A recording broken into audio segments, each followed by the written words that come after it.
Hey, so I know that there has been a lot of discussion about Tori's team in Arena, so I just wanted to give my take on it and really show you how you can learn from what I did wrong in not um, showing the defense team full respect and basically underestimating them. So we're just gonna have a look now.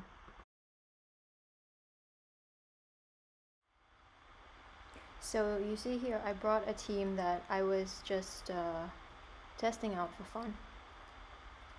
I was really shocked at how fast CUSTER was. Wasn't really too surprised about Zarkon here. So not a very good board. I was looking for yellows and blues.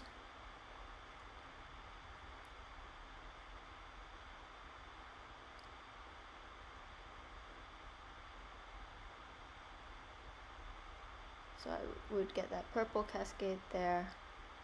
That was pretty much it.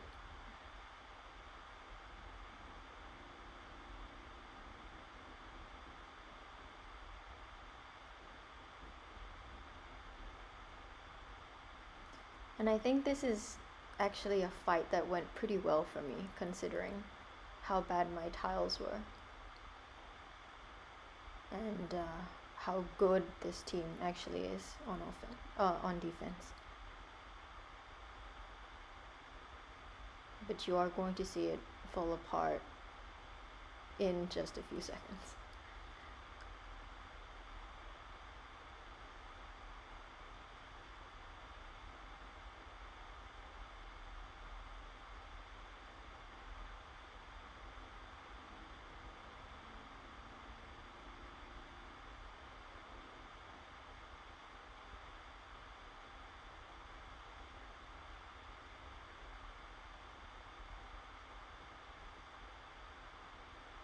So that is, I think, the real killer. The poison kind of lowering your HP, and then the assassin's mark snare, and then that AoE hit by Taiko. I think that is just brutal and a real eye-opener, because I've never fought Surin before, and you see there that is a super strong AoE hit, and yeah, really eye-opening, because I actually gear my Taiko probably more for crowd control rather than damage. To see him do a major hit like that is very impressive in my view. And yeah. I think even with a reviver, there's no coming back from that. That was the first one. I think the second time I tried to take it a little bit more seriously. So I have Najar because I don't want the poison.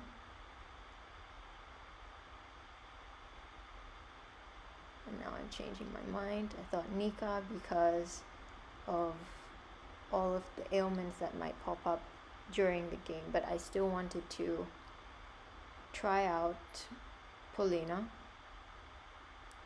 and Hyomor. And you see here, this time, all of the purples charged, and that sucked.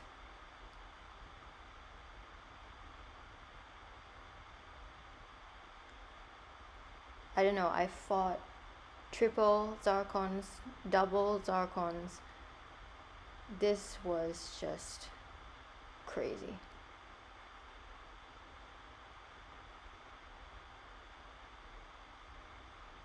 So I'm impressed that I didn't die just from the get-go.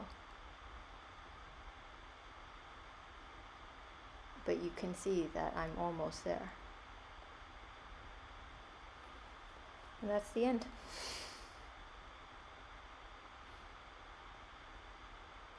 Look at all those turns. 4 turns in a row now. yeah, that's worthy of quitting. So let's try again, because this was bothering me. So those two are really fast for me, Sigil and Nephra.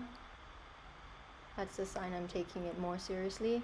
Raphael, because he can heal himself. Nika again for the immunity and spell shield, and I wanted to take Tycho to see if I could do it that way.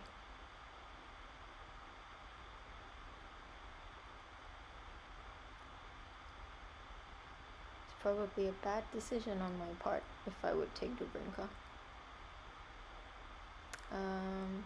Yeah, you can see I didn't really have much idea what I was doing. So Najar is stronger than Dubrinka for me, and Nephra came back.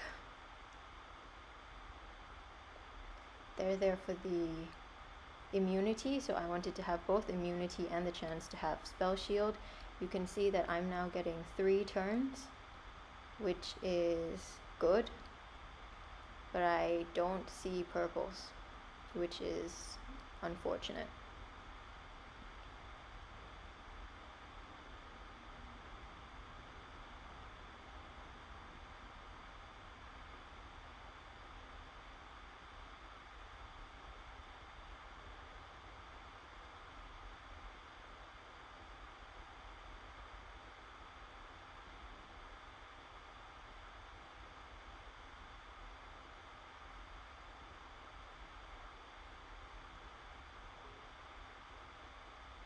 I wanted to charge Raphael, I think, to prevent the stun from Tycho.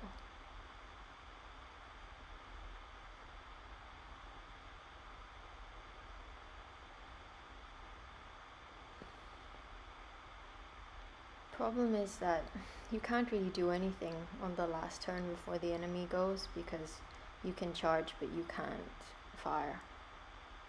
So I'm setting up that purple combo, but didn't work because it made a combo tile. And I had run out of immunity, which was the other unfortunate thing. So this is what happens when you don't pay attention to the number of turns.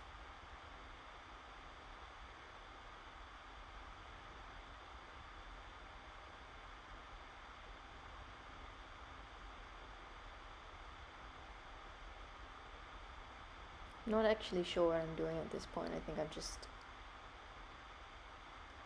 in panic mode. So yeah.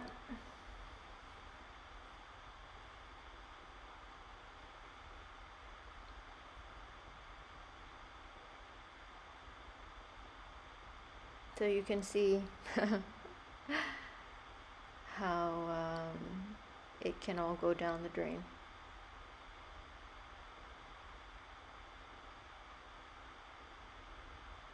I think at this point I just kind of wanted to know how bad it could be. That's why I stayed on for a bit longer. And then I came back with a newer idea. So I wanted only 2 fast heroes, so no more Nika. My T6 is slow, so that's why he's there, and he's also red, the same as Najar. So I thought that could be a better combination.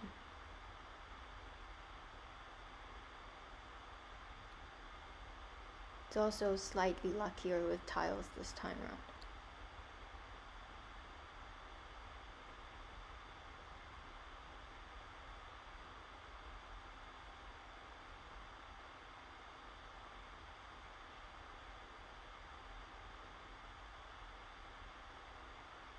I think that combo was better than I expected.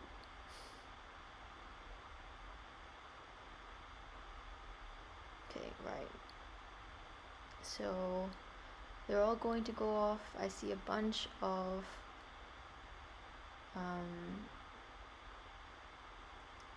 yeah, I could do spell shield even though immunity is going to run out. It's just trying to do a little bit of damage on Tycho if I could.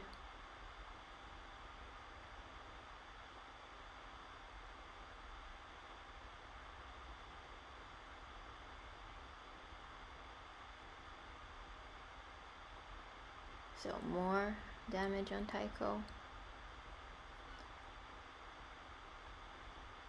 Trying to charge up Tessix again.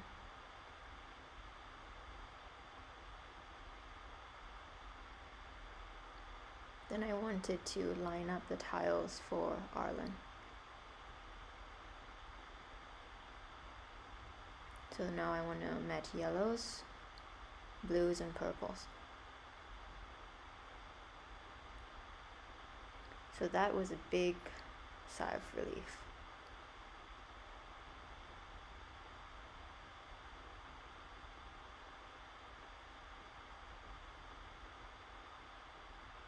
I think the real strength of this team is you have 3 heroes that can just screw you over.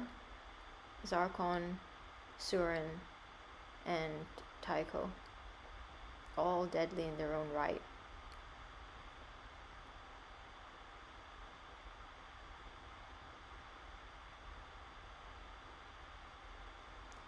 Got rid of CUSTER because I thought that if you have fewer enemies, then you have more turns, so you can have a tile advantage, a mana advantage, all of that.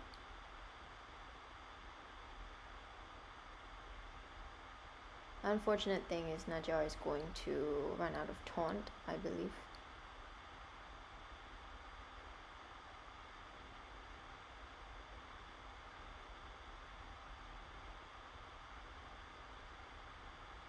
I don't have a healer, so that protective shield is going to need to tide me over.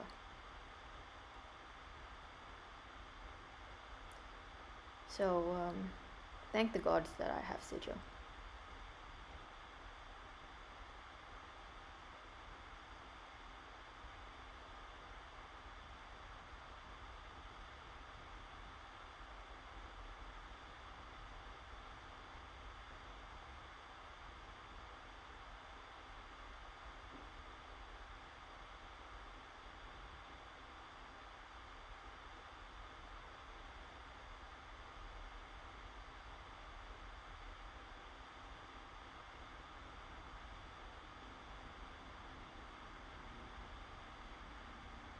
And now it's kind of easy, just relying on having more turns, getting mana, cleansing, firing off the spell shield. She also has healing, minor healing, I guess. So it's not true that I don't have a healer. It's just a very weak heal.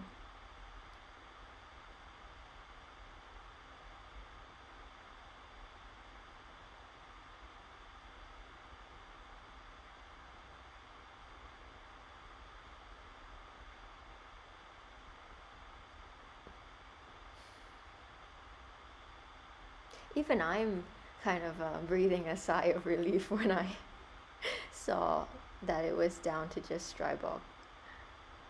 This was a really tough defense team, so major respect. And since we're coming to the end, I'll tell you what I learned from this.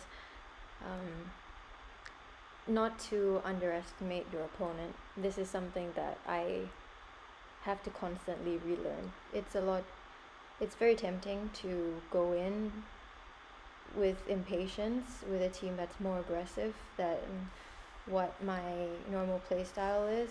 If I think I'm in a lower league, especially kind of this early in the cycle, that's usually a mistake. And also that Surin is awesome, and some people have a really hard-hitting Tycho, which I hadn't really faced like this before. So I guess those would be my 3 takeaways. Oh, maybe also that, be careful of when speed can work for you, when speed can work against you, and what kind of supporting capabilities you would need to do with that, whether that